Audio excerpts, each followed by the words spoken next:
우리 그 다음으로요. 이제 광종과 성종의 정치적 정책에 대해서 살펴보았다면 두 번째로는 고려의 통치제도가 어떤 것들이 있었는지 살펴볼 거예요. 자, 우리 통치제도 하면 다양한 통치제도들이 있죠.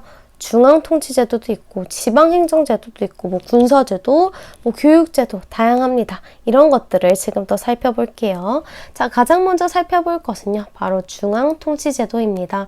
우리 고려의 중앙통치의 구성은 어떻게 되어 있는지 한번 살펴볼 텐데요. 가장 핵심적인 건 뭐였냐? 바로 이 이성육부제입니다. 여러분, 근데 이거 예전에 어디서 많이 본 거랑 비슷한 것 같아요. 우리 발해의 삼성육부제 생각이 나나요? 자, 발해의 삼성육부, 우리 기말고사 내용이라 이미 까먹었을 수도 있지만 어디서 따온 거였냐? 바로 당나라, 중국에서 따온 거였습니다. 고려도요, 이런 중국의 영향을 받아서 삼성육부제를 변형해서 이성육부제로 채용을 하게 됩니다. 자, 이런 이성육부제를 확립한 왕이 언제냐? 바로 성종시기입니다. 자, 그래서 이 이성에서 가장 중심이 되었던 통치기구는 바로 중서문화성이었습니다. 이 중서문화성이 최고 기구로서 국정을 총괄하는 역할을 맡았고요. 나머지 상서성 같은 경우에는 이 육부를 아래 놨죠. 이 육부는요, 항상 실무를 담당하는 곳입니다. 이호의 병영군 각각의 역할이 있거든요. 예를 들어 병은 군사 담당, 호는 재정 담당, 이런 식으로 각각의 실무를 담당하고 있는 게 바로 육부였기 때문에 육부를 거느렸던 상서성은 정책을 집행하는 역할을 맡은 기구였습니다. 그래서 우리는 이렇게 성이 2개고 부가 6개인 것을 따서 고려의 제도를 이성육부제라고 합니다. 자, 그런데요, 고려는 우리 태조왕건 때부터 살펴봤지만 중국의 문화를 들여올 때 그대로 들여오는 것이 아니라 자기의 고려만의 독자적인 문화도 항상 가미해서 들여온다고 했었죠. 그 파트를 찾을 수 있는 게 바로 이 2가지, 도병마사와 식목도감입니다. 2가지는 중국에서 찾을 수 없고 오직 고려의 독자적인 기구인데요. 자, 이 2가지 기구 같은 경우에는요, 회의기구입니다. 고려의 독자적인 회의기구라고 볼 수가 있어요. 그 중에 우리 도병마사가 훨씬 더 중요한데요. 이 도병마사는 우리 고려 후기에 가서 우리 원간석기에 가까워질 때쯤이면 국정의 대부분을 이 도병마사에서 회의를 하게 됩니다. 그래서 도병마사 꼭 기억해 두도록 하세요. 그리고 이 외에도 다양한 기구가 있었는데요. 여기는 간단하게 봐도 될 것 같아요. 중추원 같은 경우에는 군사 기밀 담당, 어사대는 감찰을 담당했고요. 3사는 회계를 담당한 기구라고 할 수 있겠어요. 여기서 가장 중요한 건 뭐냐? 자, 이 이성육부제 중에 중서문화성과요, 도병마사, 꼭 이 2가지는 기억하고 넘어가면 될 것 같아요. 자, 그 다음으로 살펴볼 것은 지방행정제도입니다. 자, 우리 고려의 지방행정제도는 보통 뭐라고 하냐면요, 경기와 오도양계라고 합니다. 자, 이 경기와 오도양계가 그럼 각각 무엇인지, 그리고 이 밑에 있는 향부국소, 이건 뭔지 한번 살펴보도록 할게요. 자, 일단 경기는요, 쉽게 유추를 할 수가 있어요. 우리 지금도 경기도 있죠. 그래서 우리는 서울, 수도인 서울과 그 주변의 경기, 인천, 여기까지를 수도권이라고 합니다. 이 경기가요, 결국엔 지금 수도권과 비슷한 말이라고 생각할 수 있을 것 같아요. 수도인 개경과 그 주위에 9년을 묶은 지역을 우리가 합쳐서 경기라고 합니다. 자, 그래서 이 경기를 제외하고는 전국을 5개의 도로 나눴어요. 보면은 여기 서해도, 교주도, 양광도, 경상도, 전라도. 이때도 경상도와 전라도는 있었네요. 아무튼 자, 이 5도의 이름 절대 외울 필요 없고요. 이렇게 5개의 도가 있었다, 5도가 있었다만 알면 됩니다. 그래서 전국을 5도로 나눴는데 이 도는 뭐냐? 지금과 비슷해요. 일반 행정구역에 속합니다. 당연히 지방관, 안찰사라는 지방관이 파견이 됐어요. 언제나 말하지만 여러분도 서울시, 송파구, 문정동 이런 식으로 점점 세부 행정구역이 내려가게 되죠. 똑같이 도 아래도 군, 현이 있었습니다. 그래서요, 도 밑에 군, 현. 이렇게 내려가는 세부 행정구역이 있었다 알면 되고요. 그런데 이 현이요. 현의 종류가 총 2가지 있었습니다. 자, 당연히요. 이 위에 큼직큼직한 지역 있죠. 예를 들어 도 같은 거, 이 5개의 도. 당연히 이 큰 지역들에는 모두 왕이 직접 파견한 지방관이 파견됐습니다. 그런데 점점 이제 세부 행정구역으로 내려갈수록 지방관을 파견하기가 힘들어집니다. 아직까지는 그만큼 고려 왕실의 권력이 그 정도로 지방 통제를 하기까지는 성장하지 못했음을 의미하는 거겠죠. 왜냐면요. 우리 조선시대 가면 여기도 다 지방관 파견하거든요. 아직까지 고려시대는 그만큼 지방 통제력은 강하지 않았던 겁니다. 아무튼 그래서 이제 밑에 내려가면 현에는 2가지 종류, 주현과 속현이 있는데요. 이 둘의 차이점은 뭐냐? 각각 지방관이 파견이 됐느냐 혹은 아니냐의 여부로 따져볼 수 있어요. 자, 이 주현은요, 지방관이 파견된 현이에요. 그런데 속현은 지방관이 파견되지 않은 현입니다. 그래서 이런 속현 같은 경우에는 주현의 지방관이 옆에 있는 속현과 그 아래에 있는 향부곡소와 같은 지역들을 그냥 같이 한 번에 관리하는 한계점을 띠기도 했습니다. 자, 그렇다면은 어쨌든 명목상으로는 그래도 주현의 지방관이 이들을 통제한다 라고 돼 있는데 이 주현의 지방관이 몸이 10개도 아니고 그 안에 세부적인 일까지 다 담당할 수는 없었겠죠. 그렇다면은 결국에 9년으로 갈수록 실질적인 행정 업무들은 누가 담당했느냐? 바로 그 지역에 원래 있었던 호족들 있죠.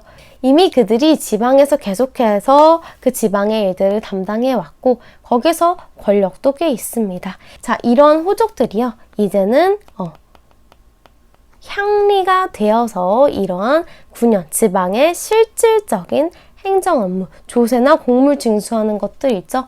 이러한 실질적인 업무들을 담당했습니다. 그래서 여기 호족 출신인 향리가 실질적인 지방 행정 업무를 담당하였다. 꼭 중요하니까 여기 기억하면서 오도 넘어갑니다. 자, 그러면은 우리 아까 살펴볼 때 경기 그리고 오도 양계라고 했죠. 오도 양계, 지금 우리 아까 여기까지 살펴봤어요. 5개의 도는 살펴봤는데 위에 그럼 남은 지역이 있죠. 자, 국경 지역에는요. 도가 아니라 양계가 존재를 하고 있었습니다. 이 양계는 북계와 동계 2개라서 양계라고 부르는 건데요. 아까 오도가 일반 행정구역이었던 거와는 달리 양계는 국경지대였기 때문에 군사행정구역으로 분류가 됩니다. 여기도 당연히 병마사라는 지방관이 파견이 되었어요. 자, 그래서 여러분 지도만 살펴봐도 알 수 있듯이 북계, 동계, 여기를 합쳐서 양계라고 하는데요. 이 지역은 국경과 맞닿아 있기 때문에 밑에 오도보다 훨씬 더 군사적인 성격이 강한 행정지역이라는 거 다들 알 수 있겠죠. 자, 그래서 양계까지 살펴봤고 그러면 아까부터 말하는 이 향부곡소가 뭐냐. 자, 여러분 향부곡소라는 것은 일종의 특수행정구역입니다. 자, 이곳이 왜 특수행정구역이냐. 일단 여기 사는 사람들은요. 다른 사람에 비해서 훨씬 많은 차별을 받으면서 생활을 했습니다. 자, 여기 그림을 한번 볼게요. 자, 어떤 관리 같은 사람이 자네처럼 향소 부곡에 사는 사람들은 세금을 더 내야 된대요. 그럼 여기서 왜 우리한테만 그러는 거예요? 너무해요. 라고 말하고 있죠. 이렇게 보듯이 향부곡소 백성들은 일단 세금도 남들보다 훨씬 더 내야 됐고요. 거주 이전에 자유 전혀 없습니다. 그리고 과거 시험도 못 봐요. 이런 식으로 많은 차별을 당했던 것이 바로 향부곡소라는 행정구역이었습니다.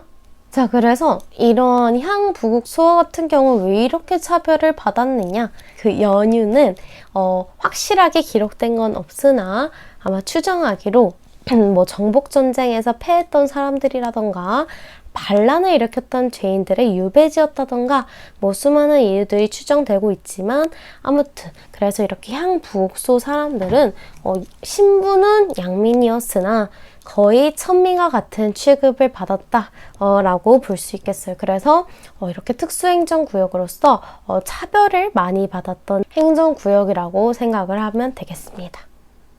자, 그래서요. 다시 한번 강조하지만 고려의 지방행정제도는 크게 경기와 오도 양계, 우리가 묶어서 말하지만 오도와 양계죠. 이렇게 구분되어 있다는 거 기억하면서 우리 군사제도로 한번 넘어갑니다. 자, 군사제도는요. 별로 말할 게 없어요. 여기는 정말 가볍게 지나갑니다.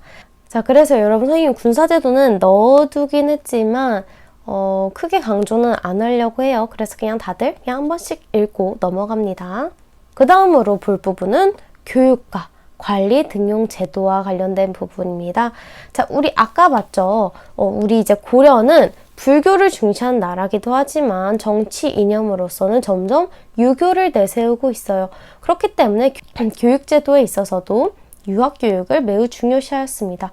그래서 아까 중앙에서 나라의 최고 교육기관 국자감이라고 했어요. 국자감을 설치해서 거기서 유학들 가르쳤고요. 지방에는 향교라는 지방의 학교를 설치해서 유학교육을 실시했습니다. 이 국자감, 그래서 아까 국자감을 세워 유교를 가르쳐야지 라고 신나게 말하고 있는 이왕 누구예요? 우리 아까 배웠던 국자감을 정비한 성종이겠죠. 자, 다음으로 대망의 관리 등용 제도로 넘어왔습니다. 자, 여기는 여러분들이 좀 볼 필요가 있어요. 자, 여러분, 관리 등용 제도. 우리 중앙의 관리로 나아가기 위해서는요. 고려에서는 딱 두 가지의 길이 있었습니다.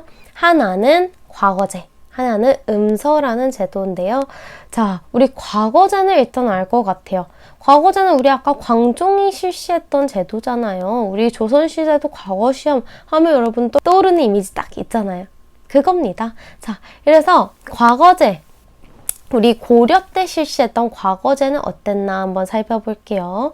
자, 그냥 여기는 간단히 살펴봅니다. 과거제 종류로는 문과, 작과, 승과를 실시했어요. 승과는 뭐냐면 이 중에 승려를 뽑는 시험입니다. 그래서 여기서는 우리 과거 시험으로 승려를 뽑았을 만큼 고려가 불교를 중요시했구나. 그냥 한 번 더 기억하면서 넘어갈 수가 있어요. 그리고 따로 문과는 실시하지 않았습니다. 자, 그래서 이렇게 과거제 합격한 사람들은 어떤 대우를 받았느냐. 이렇게 과거제 합격하면 관리가 될 수 있잖아요. 이 관리들은 관직에 복무한 대가로 녹봉, 우리 지금의 월급이에요. 월급과 함께 무엇을 받았냐면 전시과라는 토지를 받았습니다. 여러분들이 중학교 때는 이 전시과를 깊게 배우지 않고 넘어가는데요. 고등학교에서는 이 전시과를 아마 종류별로 배우게 될 거예요. 그래서 그냥 지금은 전시과는 고려의 토지제도다 라고만 기억하고 넘어갑니다.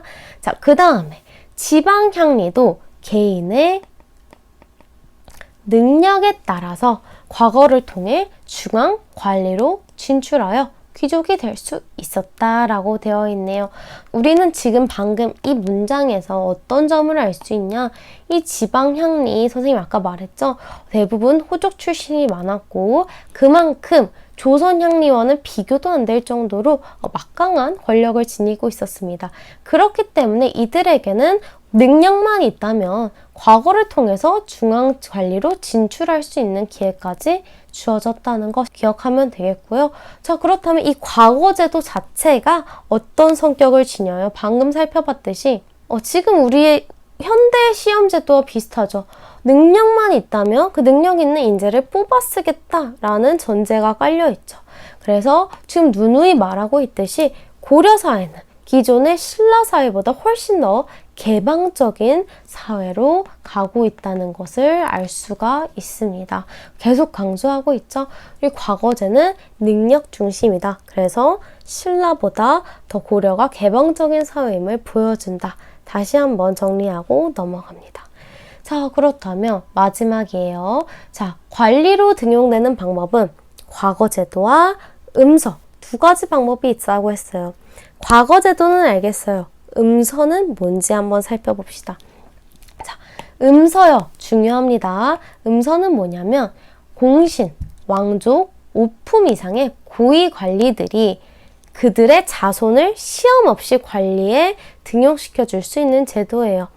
예를 들어 이거예요. 자, 우리 아빠가 고위 관료예요. 그러면 나는요, 하급 관리는 그냥 될 수 있어요.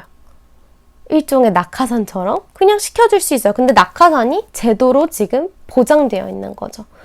내가 왕족이에요. 그럼 나의 아들은 관리가 그냥 될 수 있어요. 과거 시험을 거치지 않더라도. 그런데 이 음서의 범위가 심지어 되게 넓었거든요.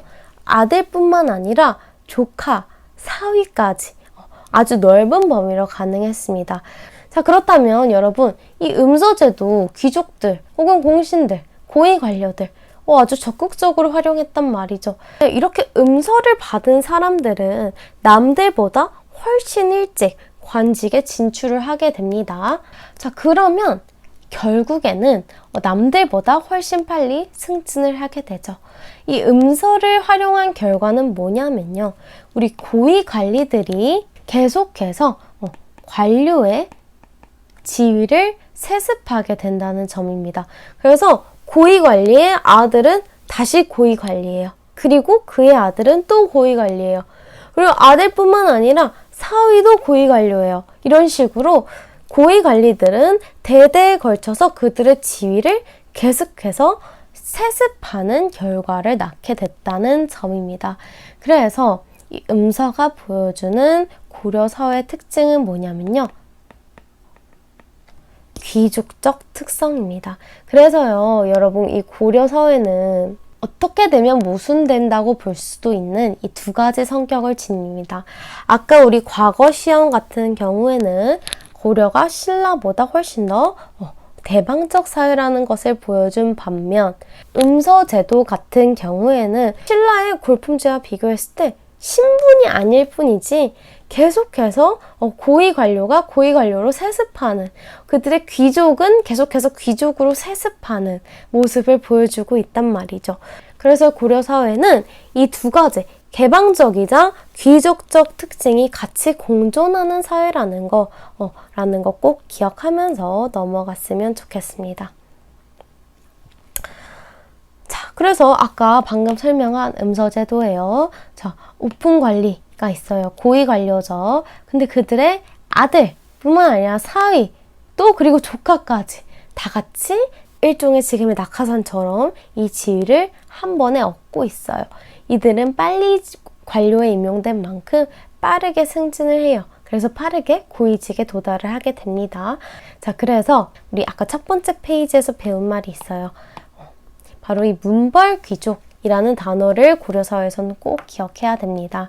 자, 고려는요, 우리가 다른 말로 문벌귀족 사회다라고도 해요.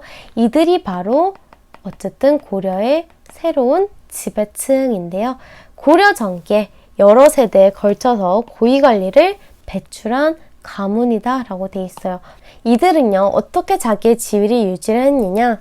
당연히 이 문벌귀족의 세력이 됐던 기반은 우리 어떤 사람들이 됐겠어요? 당연히 고려를 세우는데 공을 세웠던 호족이나 육두품, 이런 사람들이 문벌귀족으로 많이 진출했습니다. 그래서 아까 말했듯이 호족, 특히 중앙의 호족들이 문벌귀족으로 많이 진출했다라고 했죠.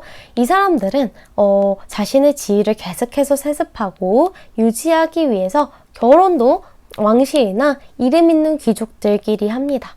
그리고 또 이들의 신분을 세습하는데 큰 기반이 됐던 제도, 음서제도까지 함께 기억하면서, 자, 우리 다음 시간에는요, 이러한 고려의 문벌귀족 사회, 이 시기에 옆나라 중국에서는요, 여러분 동영사 시간에 배우겠지만 수많은 북방 민족들이 등장을 하게 됩니다. 고려가 이 수많은 북방 민족들의 침입들을 각각 어떻게 막고 대응을 했는지 북방 민족과의 관계 한번 살펴보도록 할게요. 자, 오늘 수업은 여기서 마치도록 할게요.